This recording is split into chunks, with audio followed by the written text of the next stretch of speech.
La trahison. Et en dos de deck, nous avons seconde chance. Alors ça ressort beaucoup ces temps-ci, justement, les choses en rapport avec la trahison. Donc, vous avez pu vivre par le passé une trahison, alors que ce soit dans le domaine amoureux ou pas d'ailleurs, hein. Et c'est pas forcément une infidélité, ça peut se passer de différentes manières, hein, une trahison. Et ce que vous avez vécu, c'est peut-être justement pour faire remonter des choses en rapport avec votre enfance, et au-delà de ça, peut-être avec le transgénérationnel et le karmique. Mais derrière tout ça, qu'est-ce qui se cache? Il se cache quelque chose en rapport avec la confiance que l'on a vis-à-vis de soi.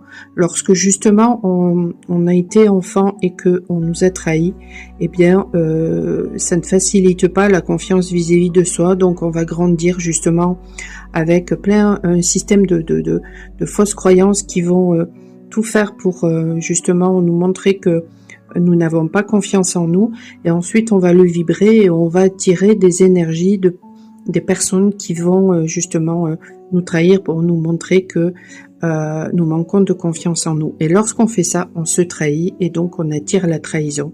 Donc il y a quelque chose qui se joue justement en ce moment par rapport à ça, par rapport à la confiance, par rapport au fait de justement de savoir se faire confiance.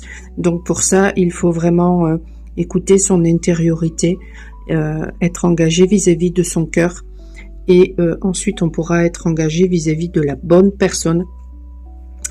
Et ça demande aussi justement de faire le saut pour faire confiance aussi à la vie.